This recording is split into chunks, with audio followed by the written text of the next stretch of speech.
The ferry lurches gently against the dock, and a gust of cold morning air rushes through the open doors.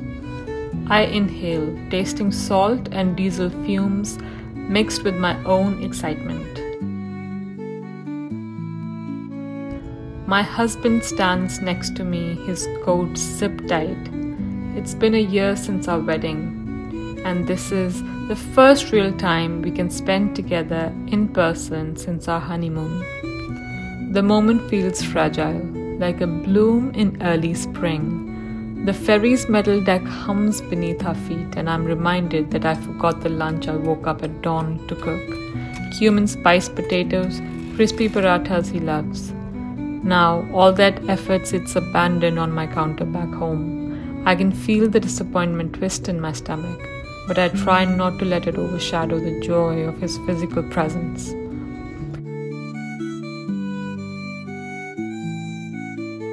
We wander up the outside stairs to the ferry's top deck, pushing a heavy door open to a blast of salty wind. It's cold enough to sting our cheeks and make our eyes water, but we can't help returning here again and again, just to feel the rawness of the sea. Rumors say we might see orcas. We don't, but I can't see the fascination on his face anyway. He's so enthralled by every ripple in the water, every gulf that dares circle close. Being new to North America, he's like a child, and it makes my chest grow warm with affection, or maybe just with the cold wind. Everything feels more alive, more immediate.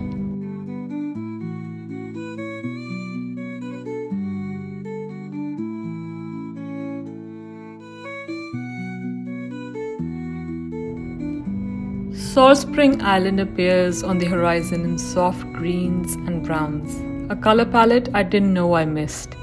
The bus that takes us to Ganges rattles over winding roads.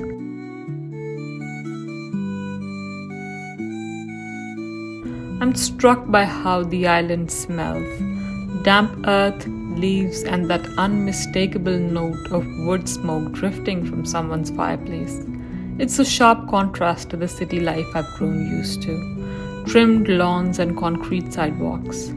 He points out the simple wooden houses half hidden among towering pines, and I notice how the corners of his mouth turn up in a permanent smile. At the inn, the floorboards squeak under every step. There's an aged warmth here. A side table stacked with old magazines, walls painted a gentle mustard hue, and a slight mustiness that hints at many summers past.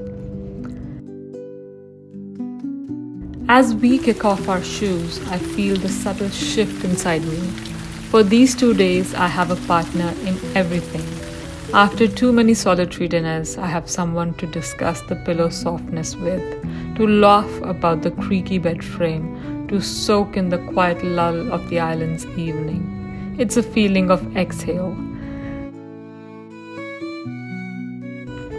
We rent a motor scooter in the afternoon, 2 goofy helmets and 1 rebellious scooter. The roads are slender, flanked by fields that surprise me with daisies, buttercups, and grasses bending under the breeze.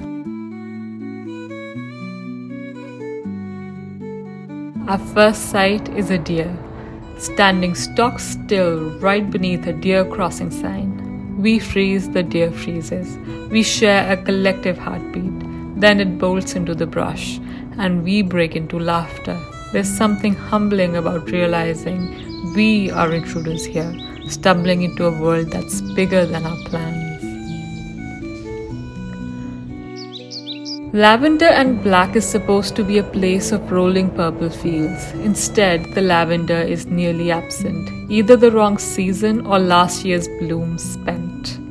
My husband sits on a bright red chair in the middle of these bare stalks, pretending to bask in an imaginary sea of purple.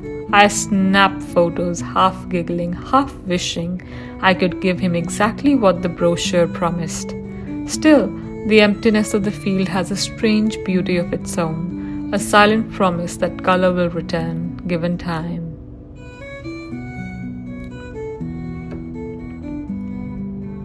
By late afternoon, we reach Ruckle Provincial Park.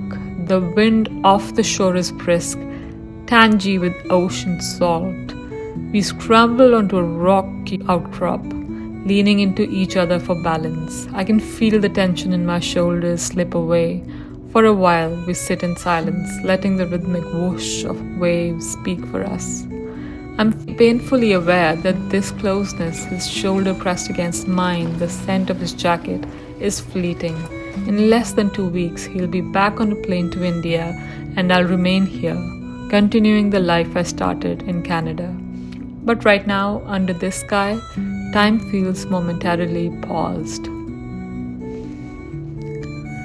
When evening creeps in, we tuck ourselves into a modest pizza.